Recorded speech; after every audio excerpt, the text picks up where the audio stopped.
নমস্কার। রাজ্যের শিক্ষক কর্মচারীদের কাছে কয়েকটি বিষয় খুব গুরুত্বপূর্ণ। তার মধ্যে অবশ্যই ডিএ এবং ডিএ এর পাওনা হিসাব প্রায় প্রত্যেকেই করে থাকেন।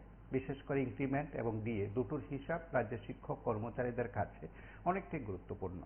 যেহেতু কিছুদিন আগে পশ্চিমবঙ্গে ডিএ সংক্রান্ত বিষয় নিয়ে সুপ্রিম কোর্টের নির্দেশ কিংবা রায়, তার প্রেক্ষিতে রাজ্যের শিক্ষক কর্মচারীদের মধ্যে চর্চা কিংবা আলোচনা এই সময়ের মধ্যে একটা অন্যতম বিষয়বস্তু। সেদিক থেকে আমরা আজ রাজ্যের শিক্ষক কর্মচারীদের দিয়ে এই সংক্রান্ত বিষয় নিয়ে কথা বলবো, তার পাশাপাশি আপনাদের কথা শুনবো। কিছু কিছু বিষয় রয়েছে যে বিষয়ের সঙ্গে সম্পর্কিত বক্তব্যগুলো খুব গুরুত্বপূর্ণ। কিছুদিন আগে একটি সম্মেলনে অংশগ্রহণ করেন রাজ্য মন্ত্রিসভার অন্যতম সদস্য টিঙ্কু রায়। সেখানে নজরুল কলাক্ষেত্রে একটি কর্মচারীদের সংগঠনের সম্মেলন ছিল। সেখানে আলোচনা করেছেন রাজ্যের শিক্ষক কর্মচারীদের জন্য সরকারের কি ভাবনা, দৃষ্টিভঙ্গি তা তুলে ধরেছেন। তার পাশাপাশি আরো একটি আয়োজনে বিধায়ক রতন চক্রবর্তী তিনিও রাজ্য সরকারের কর্মচারী দরদী দৃষ্টিভঙ্গির কথা ব্যাখ্যা করেছেন।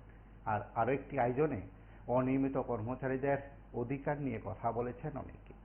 ভিন্ন ভিন্ন দৃষ্টিভঙ্গি থেকে কথাগুলো অবশ্যই অনুষ্ঠান থেকে আপনাদের কাছে তুলে ধরবো। তার পাশাপাশি আমরা আপনাদের কাছে এই সম্পর্কিত বিষয় নিয়ে আলোকপাত করার সঙ্গে সঙ্গে অনুরোধ করব কম সময়ের মধ্যে মূল বক্তব্য উপস্থাপন করবেন এবং এই সময়ে কর্মচারীদের পাওনা করি তার হিসাব নিয়ে কথা বলবেন। 33% ডিএ পাচ্ছেন রাজ্যের শিক্ষক কর্মচারীরা, হিসাব মতে 22% পাওনা রয়েছেন।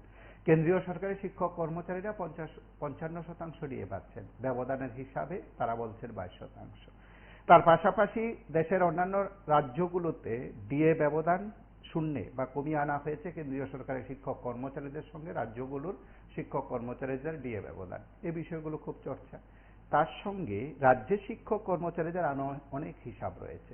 যেহেতু আগামী বছর ষোড়শ অর্থ কমিশন লাগু হবে, তার আগে পঞ্চদশ অর্থ কমিশনের সমস্ত সুপারিশ মোতাবেক চলতি বছরের অক্টোবর মাসের মধ্যে রাজ্যের শিক্ষক কর্মচারীদের সমস্ত পাওনা করে মিটিয়ে দিলে পরবর্তী অর্থ কমিশন তাতে কমিটেড করবে। এই বিষয়গুলোই রাজ্যের শিক্ষক কর্মচারীদের প্রায় মুখস্থ হওয়ার মতন বিষয়। তারপরও রাজ্যের সরকার কি করছেন? অক্টোবরের মধ্যে কি সুসংবাদ আসছে? বকেয়া ডিএ কি মিটিয়ে দেওয়া হবে? 22% হিসাবকে শূন্যে নামিয়ে আনা হবে? এই প্রশ্নগুলো উত্তরবোধক হয় আমার কাছে নয়, এই স্টুডিও থেকে দেওয়া সম্ভব নয়। আপনারা কথা বলুন। তার আগে প্রাসঙ্গিক বিষয়ে মন্ত্রী টিঙ্কু রায় সহ অন্যান্যদের কিছু বক্তব্যের অংশবিশেষ শুনবো এবং আপনারা যারা এই অনুষ্ঠানে কথা বলবেন অবশ্যই সময়ের প্রতি গুরুত্ব দেবেন। 2024 এই অর্থ বছরগুলো দেখি প্রায় 750 কোটি টাকা রাখা হয়েছে শুধুমাত্র পরিকাঠামো উন্নয়নের জন্য। ইতিমধ্যে যে বিল্ডিং গুলো কমপ্লিট হয়েছে, 6টা স্কুল বিল্ডিং আর কমপ্লিট হয়েছে, যেগুলো আমাদের রাজ্যে উদ্বোধন করে নিয়েছেন মাননীয় মুখ্যমন্ত্রী। 9টা গার্লস হোস্টেল উদ্বোধন করেছেন, 86টা স্কুল বিল্ডিং উদ্বোধন হয়েছে, 8টা স্কুল বিল্ডিং এর আন্ডার কনস্ট্রাকশন রয়েছে, 91টা বিল্ডিং এর টেন্ডার হয়েছে, 3টা স্কুল বিল্ডিং নতুন টেন্ডার হবে তার প্রসেস রয়েছে। এই অ্যামাউন্টটা যদি দেখি এবার 750 কোটি টাকা শুধুমাত্র রাখা হয়েছে শিক্ষাক্ষেত্রের পরিকাঠামোগত উন্নয়ন। এই যে বিপুল ভাবে আমরা পরিবর্তন আসছে, আমরা শুধু বলার জন্য নয়, আমরা বিকশিত ভারত বিকশিত ত্রিপুরা বলছি, বিকশিত ভারত ত্রিপুরা বলার জন্য না, সেটা আজ আমাদের সরকার করছে, সেগুলো আমরা রিয়েলাইজ করছি কিনা, আমরা আমাদের ছেলে মেয়েদের যাদেরকে শেখাচ্ছি বা আমরা স্কুল করছি, আমরা তাদের মধ্যেও এই যে রাজ্য এগোচ্ছে, রাজ্য আত্মনির্ভরতার দিকে এগোচ্ছে, রাজ্যের পরিকাঠামো উন্নয়ন ঘটছে, রাজ্যেও কিছু করা যেতে পারে, এটাও আমাদের শেখাতে হবে। নতুবা ওই আজকে যেভাবে জেআরবিটিতে আমরা দেখলাম যে হাজারো ছেলে মেয়ে যারা ইন্টারভিউতে এসে মাস্টার ডিগ্রি করার পরও পিওনের চাকরির জন্য লাইনে দাঁড়িয়েছে, সেটা হয়েছে, সেটার জন্য আমি আপনাদেরকে দায়ী করব না, সেটা আমাদের ব্যবস্থা দীর্ঘ সময় ধরে যে চলে আসা ব্যবস্থা, সেই ব্যবস্থার ফল হচ্ছে আজকে ছেলেরা ভাবে যে আমাদের রাজ্যে বোধহয় কিছু করা সম্ভব নয়, আমরা বোধহয় অবহেলিত। কারণ এর আগে যারা ছিলেন সরকারে, সেই সরকার পক্ষে যারা দাঁড়িয়ে কথা বলতেন তারাও বলতেন যে আমরা বঞ্চিত, আমরা অবহেলিত, আমাদের রাজ্য বোধহয় কিছু করা সম্ভব নয়। কিন্তু আজকে যে সরকারে যারা রয়েছে তারা বলে যে আমরা আত্মনির্ভর, আমাদের রাজ্যে বিভিন্ন রিসোর্স রয়েছে, ন্যাচারাল বিভিন্ন সম্পত্তি রয়েছে আমাদের এখানে প্রায় 1500 কোটি টাকার রাবার, 1 লক্ষ মেট্রিক টন রাবার উৎপন্ন হয়। আমাদের এখানে বাসের স্কিল ওয়ার্কাররা রয়েছে, বাস বেতে ভালো কাজ হয় আমাদের এখানে। ন্যাচারাল গ্যাস আমাদের এখানে উত্তর পূর্বাঞ্চলের মধ্যে অধিক গ্যাস উৎপন্ন হয় আমাদের এখানে। তো আমাদের এখানে বিভিন্ন স্কোপ রয়েছে আমাদের ছেলেমেয়েরাও জব ক্রিয়েটার নিজেদেরকে তৈরি করতে। এটা আমাদের যারা শিক্ষক মন্ডলী নিশ্চয়ই তাদেরও অবদান থাকতে হবে, তারাও তাদেরকে সেভাবে গড়ে তুলতে হবে। আমরা যদি দেখি রোড কানেক্টিভিটি, আমি ধর্মনগর থেকে আসি, আজ থেকে আমার নিখিলদা অনেকদিন ধরে ত্রিপুরাতে আছেন, তিনিও দেখেছেন এই আজ থেকে 5-7 বছর আগে ধর্মনগর থেকে এখানে অনেকে এসছেন, কৈলাসহর থেকে অনেকে এসছেন। আগরতলা আসাটা আমাদের জন্য দুঃস্বপ্ন ছিল। এই বর্ষার সময় আমরা আগরতলা আসবো সেটা ভাবতেও অবাক লাগতো, কারণ আসবো কিনা ঠিক ছিল না। একটা ন্যাশনাল হাইওয়ে কোনো কারণে মাটি ভেঙে রাস্তা বন্ধ হয়ে গেল, তাহলে আর সেদিন আসতে পারবেন না, 3-4 দিনের জন্য বন্ধ। আর আসতে গেলেও 6 থেকে 7 ঘন্টা সময় লাগে। কিন্তু আজকে আমি কৈলাসহর থেকে আসি, মাত্র 2 ঘন্টা সময় লাগে। আগরতলা থেকে আসি তো 2.5 ঘন্টা সময়। আগরতলা থেকে ধর্মনগর যাই 2.5 ঘন্টায় চলে যাই, কৈলাসহর 2 ঘন্টা, 2.25 ঘন্টায় চলে যাই। এটা পরিবর্তন হয়েছে, এটাও আমাদের রিয়েলাইজ আমরা করছি কিনা আমি জানি না। আজ যদি দেখি আমাদের রোড কানেক্টিভিটি বা যোগাযোগ ব্যবস্থায় 2014 সালে গোটা দেশেই সেই চিত্র। 2014 সালে আমাদের ভারতে নমস্কার, কে 91,000 বলছেন? কিলোমিটার রাস্তা ছিল, যা থেকে বলছি কর্মচারীদের 22 অক্টোবর মাসের মধ্যে সুসংবাদ হবে। কারণ আসলে তারা কথা বলতে তো অনেক চিন্তা ভাবনা করে না, কারণ প্রত্যেক পে কমিশনও কর্মচারীকে দিয়ে দিয়েছে, কারণ বছরে 50,000 চাকরিও দিয়ে দিয়েছে, কিন্তু স্কুল তো পুরো 1,000 স্কুলই বন্ধ করে দিয়েছে। আমরা দেখলাম ত্রিপুরায় মহাশয় অনেক স্কুলের নাম বলছে, বিল্ডিং বাড়ি হয়েছে, অনেক কিছু হয়েছে, কিন্তু 1,000 স্কুল বন্ধ করে দিয়েছে। স্কুল থাকবে কিন্তু ছাত্র থাকবে, কিন্তু মাস্টার থাকবে না, কিন্তু ফলাফলের লেখাপড়া কিন্তু হবে না, কারণ পঠন পাঠন ভালো হবে না, স্কুল দাঁড়িয়ে থাকবে। তারা আমরা চাই স্কুলের মাধ্যমে ছাত্রদেরকে লেখাপড়া শিক্ষা দেওয়ার জন্য শিক্ষক শিক্ষিকার দরকার, সেটা ব্যবস্থা করতে হবে সরকার। কারণ তাদের সবসময় কথা বলে করে দেবো হয়ে যাবে, কিন্তু আসলেও কতটুকু করতে পারবো আগামী দিন সেটাই হলো মূল বিষয়। সরকারি কর্মচারীর ক্ষেত্রে বেকারত্ব ত্রিপুরামুখী হয়ে গেল, তাদের বেকারকে কর্মসংস্থানের ব্যবস্থা কিভাবে করবে সেই চিন্তা ভাবনা করছে না। রাবার শিল্পের কথা বলেছে, রাবার শিল্প তো এই সরকার আসার পর থেকে কতটুকু আবার সমস্ত রাবার শিল্পের বিগত বাম সরকারের আমলে মাধ্যমে অনেক উপজাতিদেরকে দিয়েছে, কিন্তু তাদেরকে স্বয়ংসম্পূর্ণ করে দিয়েছিল সরকার। কিন্তু সেটা আজকে বাস্তবে পরিণত হয়ে ত্রিপুরা রাজ্যে রাবার উন্নত, ত্রিপুরা রাজ্যের মধ্যে একটা রাবার একটা উন্নত কিন্তু দাঁড়িয়ে সেটাকে আমরা সাধুবাদ জানাই। কারণ আমরা চাই আগামী দিন সরকারের যে কর্মচারীর বকেয়া দিয়ে সপ্তম পে কমিশন তো দেওয়ার কথা ছিল, কিন্তু সেটা দিল না। 50,000 চাকরিও দিল না। অনিয়মিত কর্মচারীকে নিয়মিতকরণ করার কথা ছিল, সেটাও করলো না। ভ্যাকান্সি নিয়মিতকরণ কথা ছিল, সেটাও করলো না। সর্বশিক্ষা শিক্ষকদেরকে নিয়মিত করার কথা ছিল, সেটাও করলো না। 10,300 দেশকে সাহিত্য প্রদান করার কথা ছিল, সেটাও করলো না। রেগা 340 টাকা মজুরি করার কথা ছিল, সেটাও করলো না, কিন্তু রেগা বরাদ্দ কমিয়ে দিয়েছে। কিন্তু আসলে ত্রিপুরা রাজ্যের মন্ত্রী মিনিস্টাররা ভাইকে আলোচনা করে, কিন্তু বাস্তবে কোনোটাই করে না। আমরা চাই, আশা করি আগামী দিন যে পরিস্থিতিগুলো দিয়ে দেশে থেকে বাস্তবায়ন করুক। বামপন্থী সরকার ধারাবাহিকভাবে বেকারের কর্মসংস্থান করে গিয়েছিল, প্রত্যেকটি মঙ্গলবারের মাধ্যমে সিন্ডিকেটের মাধ্যমে কিছু না কিছু একটা বেকারের জন্য একটা কর্মসংস্থান করে গিয়েছিল, কিন্তু সেটা কিন্তু এই সরকার আসার পর থেকে বন্ধ হয়ে গেল। কিন্তু আসলে এই সরকার কতটুকু আগামী দিনে কাজ করলো সামাজিক রাজ্যের মানুষই জানে। এই সরকার আসার পর থেকে গ্রামে গঞ্জে যে রাস্তাঘাটের অবস্থা বেহাল করে খারাপ হয়ে গেছে, কিন্তু রাস্তাঘাটকে কিভাবে উন্নত করা যায় সেটা করতে পারেনি। কিন্তু আসলে এই রাজ্যের বিকাশিত হয়েছে কিছু সংখ্যক নেত্রী এবং নিচের লেভেলে যারা নেতৃত্ব করছে সুস্থির, তাদের কিন্তু বিকাশিত এবং লাভবান হয়েছে, কিন্তু সাধারণ মানুষের এখন পর্যন্ত কোনোটাই হবে না। আমরা রাজ্যের মাধ্যমে বলতে চাই, আপনার কথা প্রতিশ্রুতিগুলা বাস্তবায়ন করুন, সেটাই আমরা আশা করবো জীবনের মাধ্যমে। নমস্কার, ভালো থাকবেন, সুস্থ থাকবেন।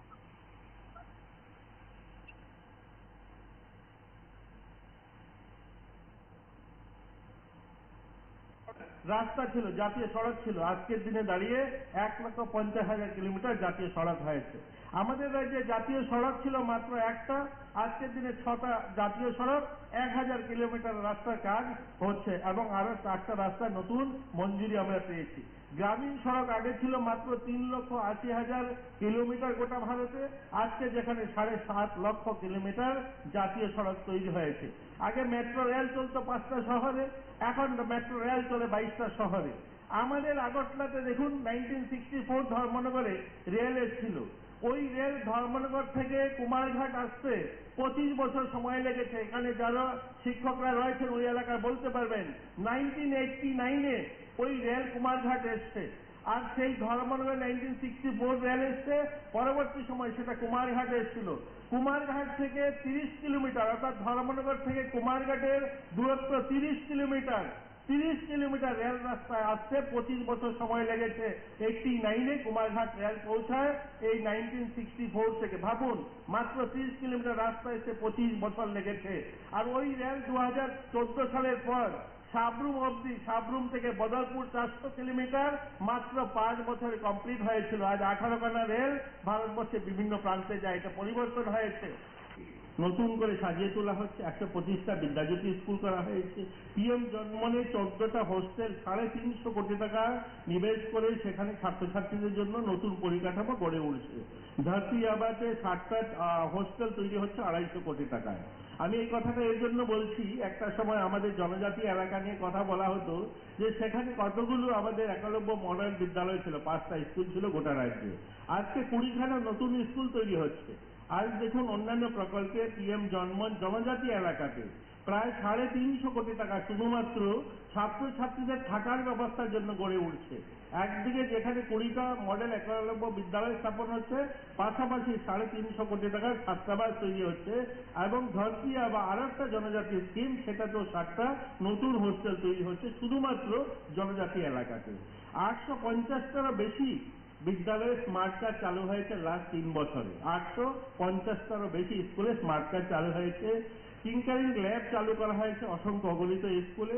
2019 থেকে স্কিল ডেভেলপমেন্ট এবং স্কিল এডুকেশন বা দক্ষতা ভিত্তিক এডুকেশনের ব্যবস্থা আমাদের উচ্চ মাধ্যমিক বিদ্যালয়গুলোতে চালু করা হয়েছে। আমরা দেখেছি আমাদের রাজ্য বা আমাদের গোটা দেশের কথাই যদি বলি, 2014 সালের আগে মাত্র 3% আমাদের দেশের শিক্ষিত ছেলে মেয়েরা স্কিল বা নিজেদের দক্ষতা ছিল। আর আরেকদিকে যদি আমরা অন্য দেশগুলিতে দেখি, কোরিয়াকে দেখি বা জাপানকে দেখি বা চায়নাকে দেখি, প্রায় 80% মানুষ সেখানে স্কিল, সেখানকার মানুষ কোনো না কোনো কাজ জানে। কিন্তু আমাদের দেশে মাত্র 3% স্কিল ছিল 2014 আগে, সেটাকে আজকে দাঁড়িয়েছে প্রায় আমরা বলতে পারি 20% এসে দাঁড় করানো গিয়েছে এই 10 বছর স্কিলের উপরে জোর দেওয়াতে। নতুন এডুকেশন পলিসি সহ রাজ্য সরকার এবং কেন্দ্র সরকারের প্রয়াসে আজ কিন্তু দক্ষতা বিকাশের জন্য জোর দেওয়া হচ্ছে। নমস্কার, কে বলছেন? ছেলেমেয়েরা আত্মনির্ভর মানসিকতায় গড়ে উঠে এইরকম আমাদের 12 স্কুলগুলো। শুধু হসপিটালের যে এক অবস্থা ধরছে, মানুষের বিছানা ডাক্তারবাবু বলছেন 2 ঘন্টা একটা কথা বলুন। মুখ্যমন্ত্রী, কিন্তু উনি যে কাজকর্ম করেছেন হিটলারের মতো কাজকর্ম করে চলেছেন। মানুষ কষ্ট দুঃখ ছাড়া এই বিজেপির আমলে আর কিছু পায় নাই। প্রধানমন্ত্রী থেকে ধরে স্বরাষ্ট্রমন্ত্রী থেকে ধরে একদম মুখ্যমন্ত্রী অব্দি ভালো তারা খারাপ ছাড়া কোনো ভালো করতে পারছেন না। 5 টাকার জিনিস 10 টাকা করে দিয়েছেন, গরিবের মাটি খান খেতে পারছে না, কাজকর্ম নেই, জিনিসপত্রের দাম। ওদের কি হিটলারের মতো ত্রিপুরার ভারতবর্ষের জনগণ ওদের বিরুদ্ধে রুখে দাঁড়াবে? আর বেশি দিন বাকি না। ওরা যেভাবে গরিবের উপর অত্যাচার অন্যায় জীবন শুরু করছে, ওরা কষ্ট দুঃখ ছাড়া জনগণকে আর কিছুই দিতে পারে না। যে কোনো কিছু নিয়ে আন্দোলন করলে ওরা সবসময় লাঠি পিটা করে, পুলিশ লাগিয়ে দেয়। তারা হিটলারের মতো কাজকর্ম শুরু করছে। এগুলো বন্ধ না করলে ভারতবর্ষের অবস্থা খুবই খারাপ। এই ভারত পাকিস্তানের একটা ব্যাপার নিয়ে এখন ভালো ভালো মানুষের জীবনগুলা বিপন্ন করে ফেলেছেন। ওরা কি মানুষ না মানুষ? আমি আজকে থেকে 1 বছর 10 বছর আগে বলেছিলাম যে দেখুন প্রধানমন্ত্রী এসেছিলেন যে এয়ারপোর্টটা বেসরকারি করে বেঁচে দিচ্ছেন, তখন বলেছিলাম ওনাকে এভাবে সমর্থন করার দরকার নেই, জুতার মালা দেওয়ানোর দরকার। ঠিক ভারতবর্ষে এই পরিস্থিতি চলছে, আমাদের মতো মানুষ খুব কষ্টে আছে, একটু আমাদের দিকে সরকার লক্ষ্য করে না। আমরা এত কষ্টে বসবাস করছি, সাধারণ মানুষের অবস্থা এমনই অবস্থা, ডাক্তার কাজে গেলে কাজ নেই, জিনিসপত্র দাম দখল করে দিয়েছেন, আর ওরা সোনার টাল ভাত খাচ্ছে আর বড় বড় কথা বলছেন। নমস্কার।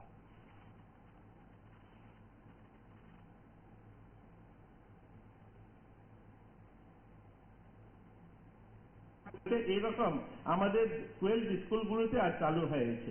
স্কুলগুলোকে আপগ্রেডেশন করা, এই বিদ্যাজ্যোতি স্কুল হওয়ার কারণে যে সমস্ত গ্রামীণ এলাকাতে যে স্কুলগুলি পাশাপাশি ছিল সেই স্কুলগুলোকে আপগ্রেড করার জন্য 38টা স্কুলকে গত 2 বছরে 38টা স্কুলকে যেখানে মাধ্যমিক থেকে উচ্চ মাধ্যমিক করা হয়েছে এবং 15টা স্কুলকে সিনিয়র বেসিক থেকে মাধ্যমিক করা হয়েছে। এগুলো এই সরকারের অ্যাচিভমেন্ট বলতে পারেন। নিপুণ ত্রিপুরা নতুন স্কিম চালু হয়েছে। নিপুণ ত্রিপুরা অঙ্গনওয়াড়িতে যে সমস্ত বাচ্চারা যায় তাদেরকে স্কুলমুখী করা, তাদেরকে যেন স্কুলে তাদের যখন ক্লাস 1-এ ভর্তি হবে তারা যেন স্কুলে যেতে পারে ইজিলি, তার জন্য এই নিপুণ ত্রিপুরার কার্যক্রম শুরু হয়েছে। প্রাইমারি স্কুলের 1 কিলোমিটার সারাউন্ডিং এ যে সমস্ত অঙ্গনওয়াড়ি রয়েছে সেখানকার বাচ্চাদেরকে প্রত্যেক সপ্তাহে একদিন ওই প্রাইমারি স্কুলে নিয়ে যাওয়া বা স্কুলের পরিবেশের সঙ্গে তাদেরকে মানিয়ে তোলা, এটাও কিন্তু শুরু হয়েছে। আমাদের এই রাজ্যের প্রায় 7 লক্ষ, আমি যদি প্রি প্রাইমারি থেকে শুরু করে একদম কলেজ পর্যন্ত দেখি, প্রায় 7 লক্ষ ছাত্রছাত্রীর ভবিষ্যৎ আপনারা তৈরি করেন। তো আপনারা এই বড় সংখ্যায় আমাদের ত্রিপুরার যদি ছোট একটা রাজ্য যেখানে 40 লাখ লোকের বসবাস, এখানে 7 লাখ এভারেজ প্রত্যেক বছর যারা ছাত্রছাত্রী একদম আমরা প্রি প্রাইমারি থেকে কলেজ পর্যন্ত ছাত্রছাত্রীদেরকে আপনারা শেখান। আমি যে দিকটা বলবো, দেখুন রাজ্য এগোচ্ছে, পুরা দেশ এগোচ্ছে, আমরা আত্মনির্ভরতার কথা বলছি। আমি যে দপ্তরটা চালাই, আমার দপ্তরে লেবার দপ্তরে একটা ডিপার্টমেন্ট হচ্ছে, জেআরবিটি বোর্ড হয়েছে, আমরা মানুষকে চাকরি দেওয়ার কাজটা করে থাকি। এবার যখন গ্রুপ ডিতে চাকরি হলো, এই গ্রুপ ডি চাকরিতে দেখলাম যে এখানে অনেকেই গ্রুপ ডি চাকরিতে অ্যাপ্লাই করেছিলেন লাখো সংখ্যায়, আর যারা চাকরি পেলেন 2,500, এই 2,500-এর মধ্যে প্রায় 1000 খানেক ছেলে মেয়ে মাস্টার ডিগ্রি করেছে, তারা সেই পিওনের চাকরিটা পেয়েছে। এই পিওনের চাকরি যারা পেল মাস্টার ডিগ্রি করা, এটাকে বলুন এটা কোনো স্বাভিমানের কাজ নয়। একটা মাস্টার ডিগ্রি করা ছেলে তার সেই স্কুলে, কোনো স্কুলে সেখানে গ্রাজুয়েট কোনো স্যার থাকবেন পড়াচ্ছেন, আর তাকে বলা হবে তুমি বইয়ের খাতাটা নিয়ে আসো, বা একটা ওই পিওনের কাজ করছে, সে হয়তো দরজা জানলাটা খুলছে। এই যে পরিস্থিতিটা দেখুন, দেশ এগোচ্ছে, দেশ রাজ্য এগোচ্ছে, আমাদের রাজ্য গুটি গুটি পায়ে আমরা বলতে পারি আত্মনির্ভরতার দিকে এগোচ্ছে। কিন্তু এই যে ব্যবস্থাটা, এই যে পড়াশোনার ধরনটা, আজকে মাস্টার ডিগ্রি করার পরেও তাকে পিওনের চাকরির জন্য লাইনে দাঁড়াতে হয়, এটাও বদলাতে হবে। আমরা এখানে যারা সংগঠন করছি, আমরা নমস্কার, কে বলছেন? রাষ্ট্রবাদী সংগঠনে যুক্ত হচ্ছি, আমরা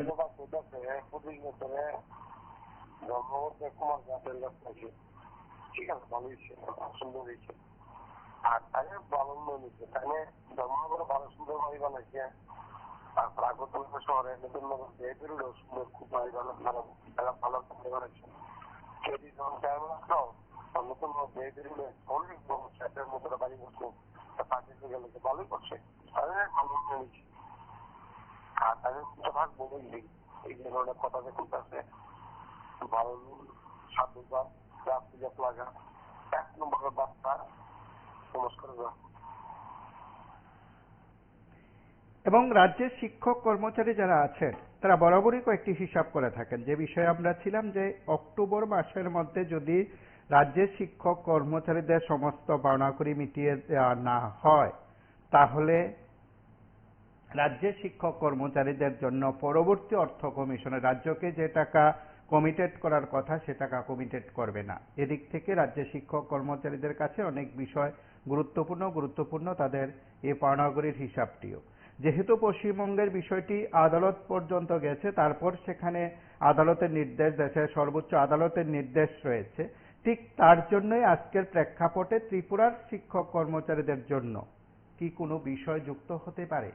যদি ডিএ সেখানে না দেওয়া হয়, মিটিয়ে দেওয়া না হয়, শূন্যে নামিয়ে আনা না হয়, তাহলে কি এখান থেকেই কি কোনো কর্মচারী মামলা করবেন? কর্মচারীদের সংগঠন মামলা করবে? এই প্রশ্ন কিন্তু উঠতে শুরু করেছে। আমরা আরো কিছু বক্তব্যের অংশবিশেষ শুনবো। যুক্ত হচ্ছি আমরা যারা সংগঠন তৈরি করব, আমাদের পাওয়া বা আমাদের সংগঠনকে বৃদ্ধি করা, আমাদের চাকরি করতে গিয়ে সরকারের কাছ থেকে যেগুলো পাওয়া বা যেগুলো আমাদের অধিকার, সেগুলোর জন্য তো লড়াই সংগ্রাম চলবে। কিন্তু আমাদেরও তো সামাজিক দায়িত্ব রয়েছে এই পরিবেশটা থেকে বের করা, যে আমাদের রাজ্যে আমাদের ছেলেমেয়েরা যেন আত্মনির্ভর শুধু বলার জন্য না, বিল্ডিং স্থাপন করা আত্মনির্ভরতা বলে না, স্বাভিমানের সঙ্গে বাচ্চাটাকেও আত্মনির্ভরতা বলে। আমরা স্বাভিমানী ছাত্রছাত্রী তৈরি করতে চাই, আত্মনির্ভর মানসিকতায় ছাত্রছাত্রী তৈরি করতে চাই, রাষ্ট্রবাদী মানসিকতায় ছাত্রছাত্রী তৈরি করতে চাই। এই কাজগুলো আমাদের করতে হবে। আমরা আজ যারা এখানে একত্রিত হয়েছে, আমাদের সকলে সংকল্প নিতে হবে যে আমাদের সকলের প্রয়াস থাকবে যে আমাদের ছাত্রছাত্রীরা যেন স্বাভিমানী হয়, তারা যেন দেশপ্রেমী হয়, তারা যেন আত্মনির্ভর মানসিকতায় নিজেরা গড়ে উঠে।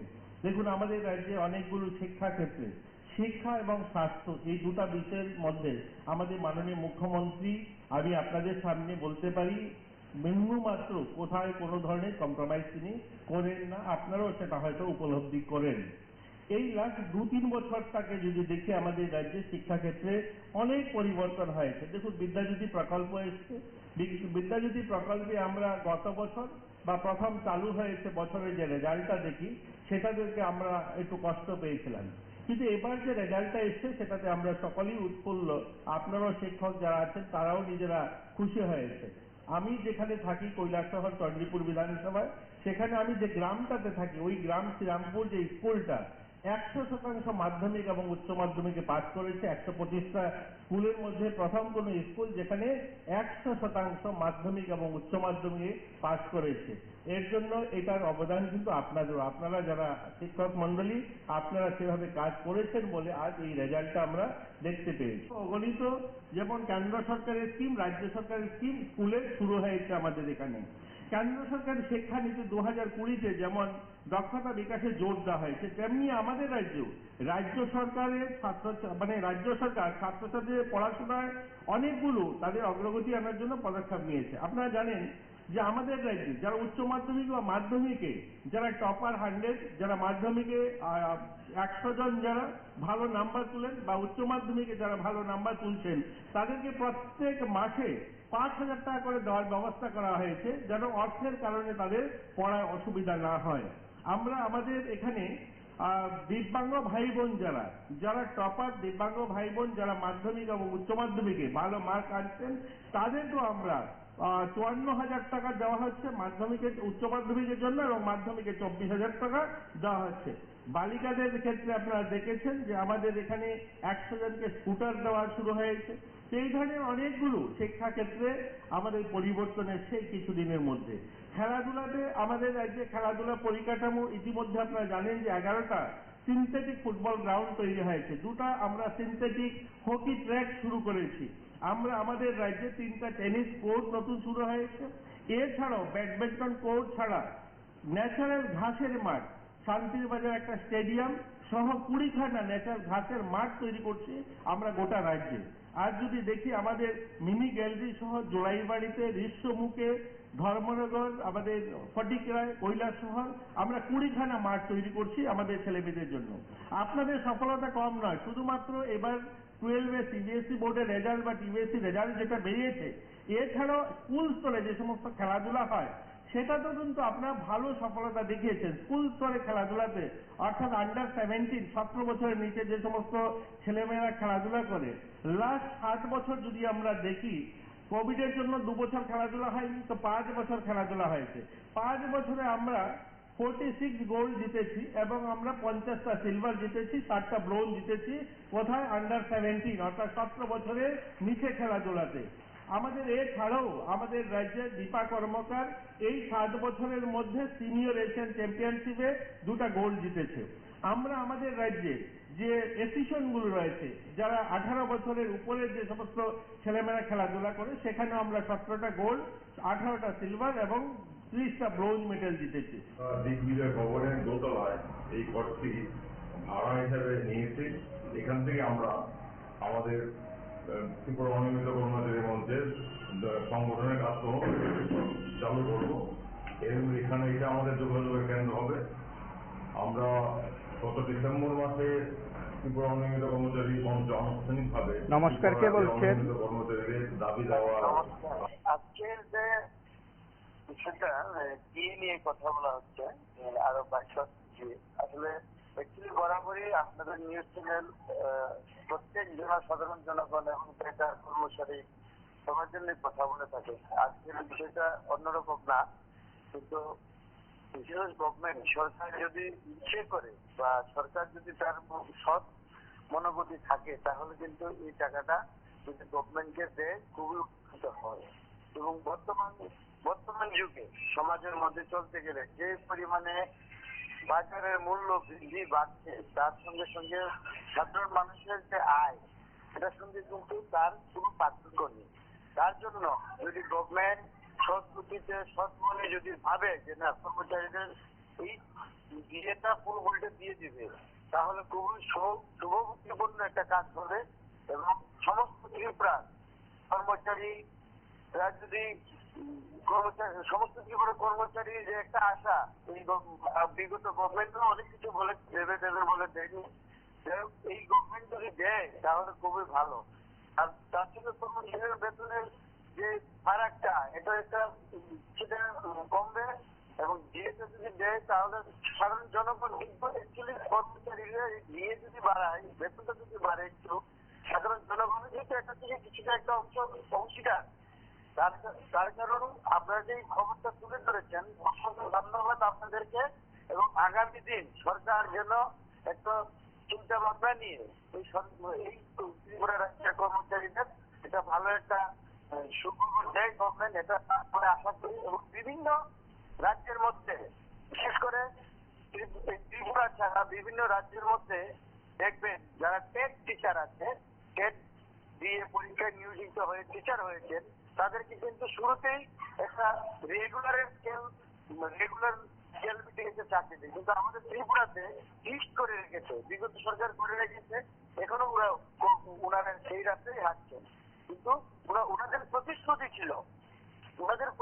ছিল যে টেট টিচার যারা আছে তাদেরকে রেগুলার মোডে তাদেরকে চাকরিতে জয়েন করাবে। তো তা কিন্তু হয় না। যদি তার বিষয়টা যদি সরকার ভাবে, তাহলে খুবই উপকৃত হবে এই ত্রিপুরা রাজ্যের সরকারি কর্মচারীরা। এবং কি বলবো, মানে যা কিছু করছে ভালোই করছে আমি বলি, এখনো সরকার গভর্নমেন্ট। তারপরে যদি 22% যদি দিয়ে সরকারি কর্মচারীদের যা পাওনাটা যদি দিয়ে দেয়, তাহলে খুবই ভালো হয়। এবং আজকের এই বিষয়টা নিয়ে আমাদের কথা আর কি। নমস্কার।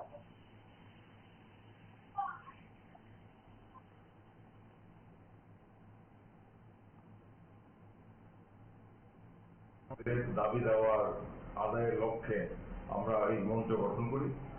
মঞ্চ গঠন করার পর ইতিমধ্যে আমরা ব্যাপক সাড়া পেয়েছি এবং আমরা এটা মনে করেছি যে মঞ্চের কাজকর্মকে একটা সুসংহত চেহারা দেওয়ার জন্য আমাদের একটা নিজস্ব অফিস করার প্রয়োজন।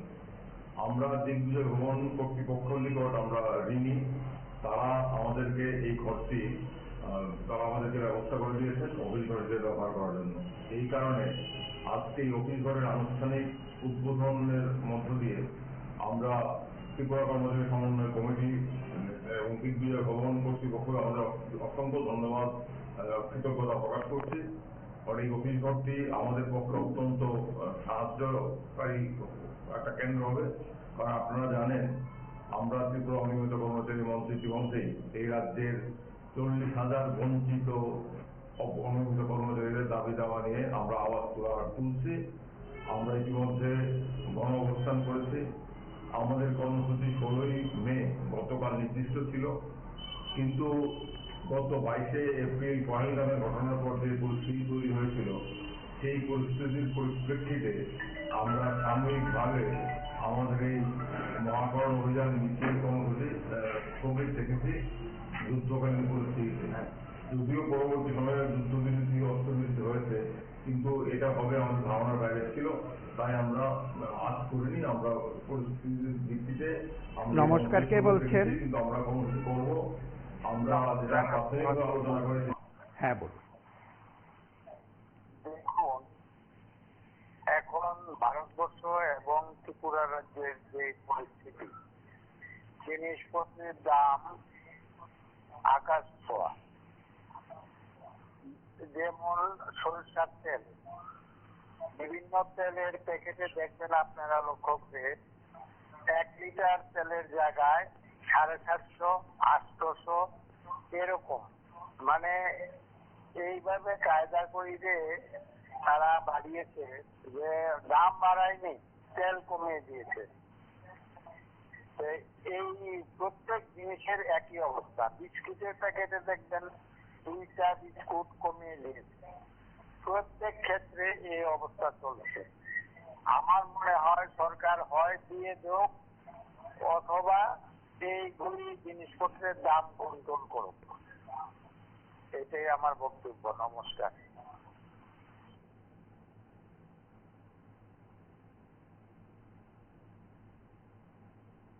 যেটা প্রাথমিকভাবে আলোচনা করে সিদ্ধান্ত নিয়েছি যে আগামী জুলাই মাসের প্রথম সপ্তাহে আমরা মহামারণ অভিযান করব। সমস্ত অনিয়মিত কর্মচারীদের দাবি দাওয়া আদায়ের লক্ষ্যে আমরা মুখ্য সচিবের নিকট ডেপুটেশন দেব। আমরা আরেকটা সিদ্ধান্ত গ্রহণ করেছি, এই যে আমাদের আন্দোলন, সেই আন্দোলন কর্মসূচি আন্দোলন পরিচালনা করার জন্য আমরা আমাদের তহবিল সংগ্রহ করবো, সংগ্রাম তহবিল। সেই মোতাবেক আমরা 20 টাকা করে কুপন ছাপাচ্ছি অনিয়মিত কর্মচারী মঞ্চের নামে। সেই কুপনের মাধ্যমে আমরা আপাতত যেটা লক্ষ্যমাত্রা স্থির করেছি 2 লক্ষ টাকা সংগ্রাম তহবিল আমরা গঠন সংগ্রহ করবো। আমরা সমস্ত অনিয়মিত কর্মচারী বন্ধুদের কাছে আহ্বান করছি, আপনারা প্রত্যেকেই 20 টাকা করে কুপন সংগ্রহ করবেন। এবং এর বাইরেও যারা আমাদের আন্দোলনকে সমর্থন করেন, আমরা বিশ্বাস করি অনিয়মিত কর্মচারীদের বাইরে একটা বিরাট সংখ্যক মানুষ আমাদের আন্দোলনকে সমর্থন করেন, আমাদের দাবিগুলিকে যুক্তিযুক্ত বলে মনে করেন। তাদের কাছে আমরা যাবো, সংগ্রাম তহবিল করবো, কারণ আন্দোলন করতে গেলে তহবিলের প্রয়োজন। আমরা জানি আমাদের উদ্দেশ্য মহৎ, আমাদের লক্ষ্যে আমরা অঞ্চল আছে। সেই জন্যই আজকের এই অফিস উদ্বোধন হলো, কাজকর্ম শুরু হবে।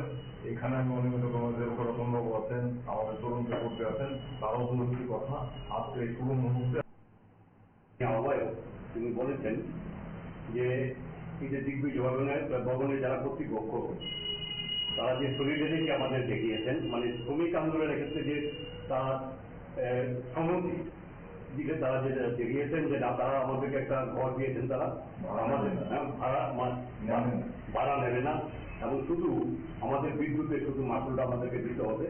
এই যে সলিডারিটি, এটা আমাদেরকে কৃতজ্ঞতায় তারা আমার আবদ্ধ করেছে আমাদেরকে।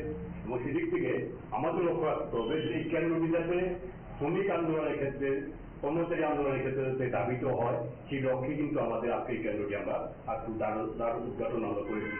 সেক্ষেত্রে সমস্ত সদস্যদের আমরা আহ্বান করব, যখনই তাদের কোনো সমস্যা হবে এই কেন্দ্রের সঙ্গে তারা যোগাযোগ করবেন, এবং তাদের যে লড়াইয়ের যে আগামী দিনের যে দিশা, এই দিশা তারা এখান থেকে নিয়ে যাবেন, এই বিশ্বাস আমাদের আছে। সেই জন্যই এই পথেই আজকে আমাদের এই তার উদ্ঘাটন আমি বিশ্বাস করি। তার প্রত্যেকেই আপনারা আনন্দিত হবেন খুব অল্প সময়ের মধ্যে, যেটা সম্ভব। অনেক ট্রিটমেন্ট ক্ষেত্রে আমরা দেখেছি যে এত অল্প সময়ের মধ্যে একটা তার অফিস বাড়ি খুঁজে নেওয়া বড় কঠিন ব্যাপার। সেদিক থেকে আমরা বলতে পারি যে 3 থেকে 4 মাসের মধ্যে আমাদের একটা কেন্দ্র আমরা খুঁজে নিতে পেরেছি। সেদিক থেকে আমরা অনেক বলতে পারি যে আমরা অনেকটাই সৌভাগ্যবান, এবং আগামী দিনে আমাদের লড়াই পরিচালনার ক্ষেত্রে এই কেন্দ্র তার যথাযোগ্য মর্যাদা রাখবে, এই বিষয়ে আমাদের একটা অভিজ্ঞর করার একটা ছিল, বিষয় ছিল। আজকে সেই উদ্দেশ্যে সফল হয়েছে। বিশেষ করে স্যারের উদ্যোগ এবং দিগ্বিজয় ভবন এবং এখানে যারা কর্মকর্তাগণ আছে তাদের উদ্যোগে আজকের এই ত্রিপুরা অনিয়মিত কর্মচারী মঞ্চে উদ্বোধন হওয়ার ফলে ত্রিপুরা রাজ্যের যত অনিয়মিত কর্মচারী আছে প্রায় 40,000-এর কাছাকাছি, সেই সকল অনিয়মিত কর্মচারীদের একটা আশা আকাঙ্ক্ষা পূরণের একটা রাস্তা তৈরি হলো। ইতিপূর্বে রাজ্যে ত্রিপুরা রাজ্যে অনিয়মিত কর্মচারীদের জন্য কোনো শাখা সংগঠন তেমন ভাবে কাজ করতে দেখা যায়নি। যার ফলে রাজ্যের অনিয়মিত কর্মচারীরা দিনের পর দিন বছরের পর বছর বঞ্চনার মধ্যে রয়ে গেছেন। কেউ তাদের জন্য কথা বলতে শোনা যায়নি, কেউ তাদের জন্য সরকার এবং কোনো সরকার সংগঠনে হয়েও সরকারের সাথে কথা বলেনি বা রাস্তায় নেমে আন্দোলন করেনি। আমরা যে বিগত বিশেষ করে 2024 ডিসেম্বর মাসের থেকে আমরা একটা সংগঠন তৈরি করার জন্য রাজ্যের অনিয়মিত কর্মচারীরা কর্মচারীদের নিয়ে স্যার উদ্যোগ নিয়েছিল রাজ্যের অনিয়মিত কর্মচারীদের নিয়ে একটা কিছু কাজ করার জন্য। স্যারের ডাকে আমরা সমাবেত হয়েছি, আমরা এর মধ্যে কনভেনশন করেছি, আমরা এর মধ্যে একটা মহাসন অভিযানের একটা ছিল, আমাদের যে কর্মসূচি ছিল। যাই হোক, ভারত পাকিস্তানের এই যুদ্ধের অবস্থার মধ্যে আমরা সেই কর্মসূচি বাতিল করে দিয়েছি। আগামী কিছুদিনের মধ্যে হয়তো বা আমরা সেই ব্যাপারে একটা আবার আমরা উদ্যোগ নেব। তবে আমি মনে করি এই অনিয়মিত কর্মচারী সংগঠন অফিস হওয়ার পরে রাজ্যের অনিয়মিত কর্মচারী একটা শক্তি পেয়েছে। আগামী দিনে এখান থেকে দাঁড়িয়ে রাজ্যের অনিয়মিত কর্মচারী তাদের সমস্যার সমাধানের জন্য একটা করতে পারবে, আশা আকাঙ্ক্ষা নিয়ে রাজ্য সরকারের কাছে পৌঁছতে পারবে এবং এটা একটা উদ্যোগ গ্রহণ করবে আমাদের এই সংগঠন এবং অন্যান্য যে আরো সমস্যাগুলি রয়েছে সেই সমস্যাগুলি নিয়েও কাজ করবে। এই বলে আমি সকলকে অসংখ্য ধন্যবাদ।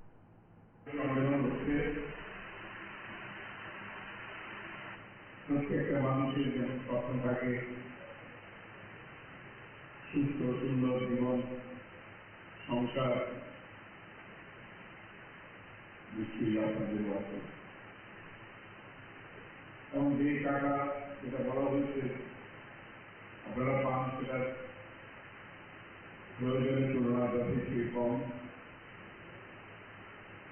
এটাও বলা হয়েছে যে এই সরকার কতটা অনুভবী, বিনা আন্দোলনেও দুবার বেতন বৃদ্ধি করে এবং বিএড চালু করে প্রমাণ করে দিয়েছে যে আমরা এই যুগের বিপক্ষে নই, এই যুগের পক্ষে। আমি নতুন করে দাবিগুলো করছি না, একটু আগেই করা হয়েছে। নমস্কার, কে বলছেন? আমরা একমত। নমস্কার, পিবি24 মাধ্যমে আমি বলতে চাই, আপনারা তো খালি বলেন রেগুলার কর্মচারীদের ডিএ নিয়ে কথা বলেন, অনিয়মিত কর্মচারীদের ব্যাপারে তো কিছু বলেন না। আপনারাও সংগ্রাম করতেও দেখি না আপনাদের অনিয়মিত কর্মচারীদের ব্যাপারে, খালি ডিএ রেগুলার। একজন রেগুলার কর্মচারী ন্যূনতম 40,000-50,000 টাকা পায়, ওদের চলবে, ওদের ছেলে মেয়েদের পড়াশোনা করানো যাবে, সবকিছু করতে পারবে। অনিয়মিত কর্মচারীদের কথা একটু ভাবুন, চিন্তা করুন তো, এই সামান্য 10,000 টাকা বেতন দিয়ে কিভাবে চলে?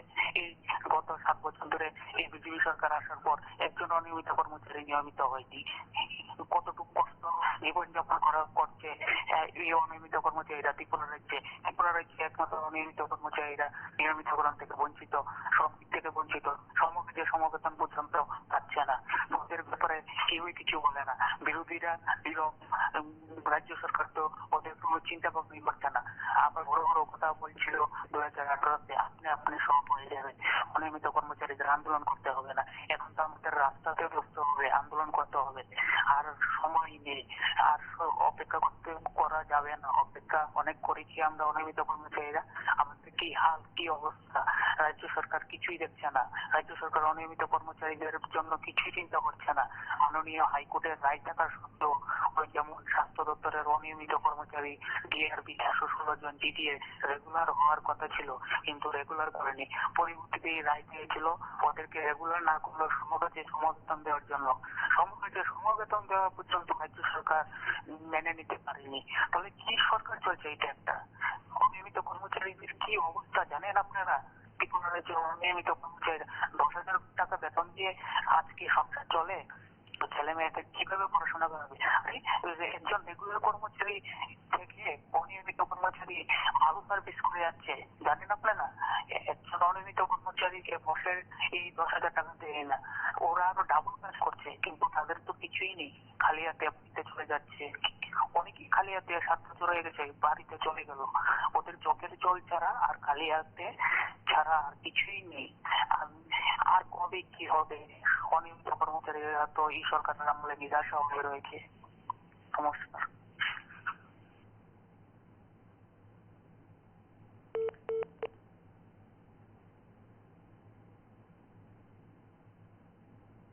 এবং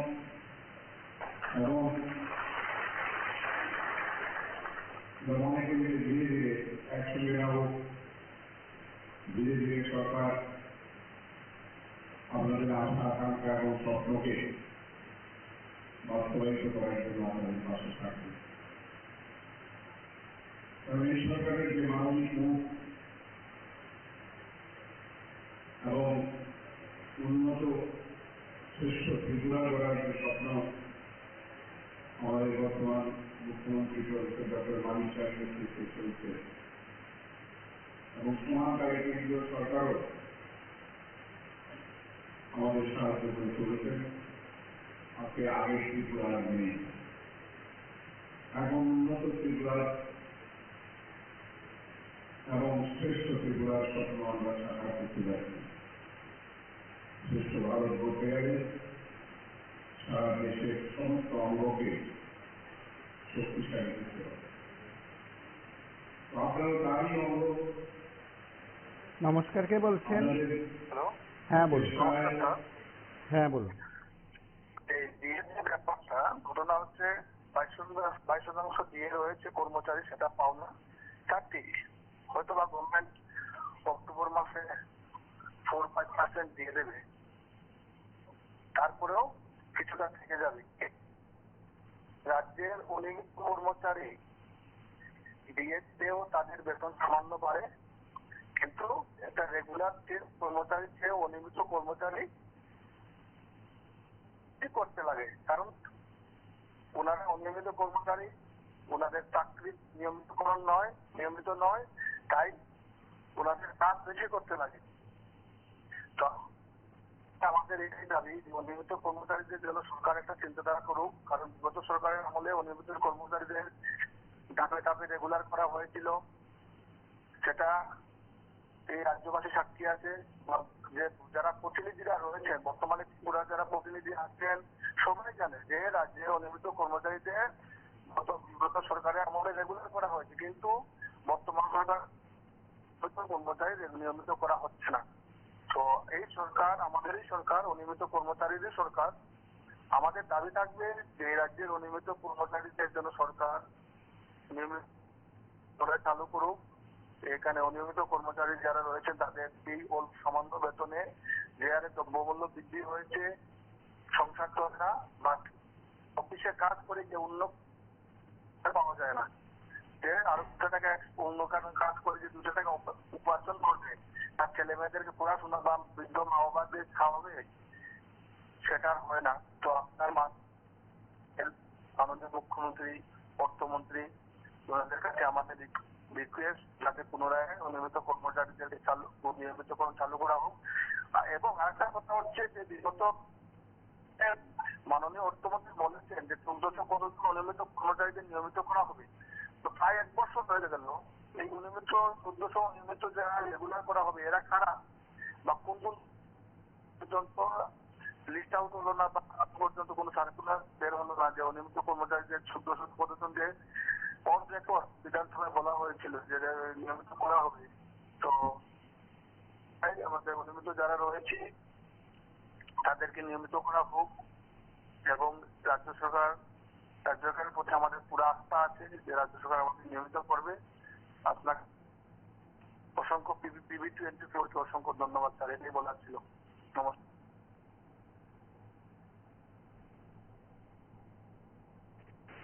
চেষ্টায় এত বড় একটা বিশাল কর্মসূচি সারা দেশ জুড়ে চলছে। দেশ আজ প্রায় অনেকটাই দুর্নীতিমুক্ত, ডিজিটাল সিস্টেম। মোদীজির আমলে এমন সমস্ত স্টেপ নেওয়া হয়েছে, সবার জন্য বিকাশের পথ খুলে গেছে। সবকা সাথ, সবকা বিকাশ, সবকা सबका विश्वास सबका प्रयास এই যে মূল মন্ত্র যারা রাজনৈতিক ফেরারের মুক্ত একটা সমাজ ব্যবস্থা গড়ে তোলা এবং রাষ্ট্রহিতে সবাই মিলে কাজ করা এবং দেশকে এগিয়ে নিয়ে গেলে যে সমস্ত অংশের মানুষ লাভবান হবেন সেটার দিকে মানুষের দৃষ্টি আকর্ষণ করে। সর্বশেষ সংযোজন এই কদিন আগে গতকাল বা আজ থেকে হয়তো আমাদের দেশের বিভিন্ন দলের রাজনৈতিক দলের যারা ভালো বক্তা তাদেরকে পৃথিবীর বিভিন্ন দেশে পাঠানো হচ্ছে। কংগ্রেস আছে, এমনকি সারা বছর যারা শুধু মুসলিমদের কথা বলে সেই ওয়েসিকে পর্যন্ত তৃণমূল কংগ্রেসের আমাদের যিনি ক্রিকেটার ছিলেন এখন যিনি পশ্চিমবাংলা থেকে পাশ করে ইউসুফ পাঠান, কংগ্রেসের শশী থারুর, এনসিপির সুপ্রিয়া সুরে, তামিলনাড়ুর পানিমুখী সবাইকে দল বেঁধে বাইরে পাঠাচ্ছে। এই যে উদারতা নদী, এই যে বিশ্বাস এবং বিরোধী দলকে যে মর্যাদা দেওয়া সারা বিশ্বের সামনে এটা প্রমাণ করে দিয়েছে যে ভারত এক এবং অভিন্ন। রাষ্ট্রের কাজে দেশমাতৃকাকে রক্ষার কাজে আমাদের দেশের মধ্যে কোনো ভেদাভেদ নেই, না জাতপাত না রাজনৈতিক ভেদাভেদ। সেই একটা নতুন পরিসরে আমরা চলে এসেছি। আমি আশা রাখি, বিশ্বাস রাখি যে আগামী দিন আপনাদের সঙ্গে কাঁধে কাঁধ মিলিয়ে পায়ে পা মিলিয়ে আমরা সামনের দিকে এগিয়ে যাব এবং আমার তরফ থেকে আপনাদের এই দাবি দাওয়াগুলো যথাস্থানে যাতে করতে দেওয়া যায়। আজকে মন্ত্রী মহোদয় আসার কথা ছিল, কেন্দ্রীয় মন্ত্রীরা আছেন সেজন্য আসতে পারেননি। উনি এলে হয়তো আমি নাও আসতে পারতাম, কিন্তু যখন দেখলাম যে উনিও আসতে গেছেন শত অসুবিধার মতো আমি ছুটে এসেছি, কারণ আমি সংগঠনের মানুষ। এতগুলো মানুষ আসবেন, তাদেরকে সম্মান দিয়ে তাদের পাশে দাঁড়ানোর জন্য আমাকে বারবার আমাদের চেয়ারপারসন ঝর্ণা দাস মহোদয় ফোন করছিলেন, ফোন করছিলেন যে আপনি 10 মিনিটের জন্য উনি আসবেন। 10 মিনিটে তো হয় না, সবকিছু ফর্মালিটি আছে। তাই তো আমি এবং আমার সহকর্মী যারা আছেন তারা আপনাদের পাশে আছি। আপনাদের রাজ্য সম্মেলন শেষ হোক, পরবর্তী সময় আপনাদের নেতৃবৃন্দের সঙ্গে বসে এই কাজে আমরা আরো কতটুকু আপনাদের এগিয়ে দিতে পারি সেই বিষয়ে আমরা আলোচনা করি। দ্রব্যমূল্য নিয়ে বিভিন্ন সময় বা সরকারি কেন্দ্রীয় সরকারের বিভিন্ন নীতি নিয়ে বিমান ক্রয় বা বিভিন্ন ধরনের সাময়িক খাতে খরচ। তো আজকে একটা জিনিস প্রমাণ হয়েছে যে 2014 সাল থেকে আজকে 25 কিছুদিন আগে ট্রেনে দলে যেভাবে আমাদের শান্তিপ্রিয় নিরীহ পর্যটকদের জাতি দেখে নৃশংসভাবে শুরু করা হয়েছে, সেই সন্ত্রাসবাদীদের বিরুদ্ধে নিখুঁত নিশানায় ভারতীয় সেনাবাহিনী স্থল, জল, আকাশ তিনদিক থেকে আক্রমণ করে ওই সন্ত্রাসবাদীদের মদতদাতা আশ্রয়ভুক্ত পাকিস্তানকে ফিরিয়ে দিয়ে ওরাও চেষ্টা করেছে, শত শত ড্রোন পাঠিয়েছে, মিসাইল দেখেছে, কিন্তু আমাদের আকাশ প্রতিরক্ষা ব্যবস্থা ভাঙতে পারে। আর আমাদের সেনাবাহিনী নিখুঁত লক্ষ্যে অস্বাভাবিক লোকদের যাতে ক্ষতি না হয় শুধু সন্ত্রাসবাদীদের ঘাঁটিগুলো আপনারা আগরতলায় বেশ কয়েকটি আয়োজনে শিক্ষক কর্মচারীদের বেশ কয়েকটি আয়োজনে সেখানে মন্ত্রী টিঙ্কু রায় এবং বিধায়ক রতন চক্রবর্তী সহ বিভিন্ন সংগঠন নেতৃত্বের বক্তব্য শুনেছেন। আমরা শুধু এতটুকু বলি, রাজ্যের শিক্ষক কর্মচারীদের পাওনাগড়ির হিসাব নিয়ে আলোচনা হয়, চর্চা হয়, কিন্তু চলতি বছরের অক্টোবরের মধ্যে যদি সমস্ত কিছু মিটিয়ে দেওয়া না হয় তাহলে ক্ষতি হবে রাজ্যের শিক্ষক কর্মচারীদের, এমন দাবি তাদের, এবং তার প্রভাব পড়বে রাজ্যের অর্থনীতিতে। এই বক্তব্য শিক্ষক কর্মচারী সংগঠন নেতৃত্বের। আপনারা দেখতে থাকুন PV24। আরো অনুষ্ঠান থাকবে এ পর্যন্তই। নমস্কার, শুভরাত্রি।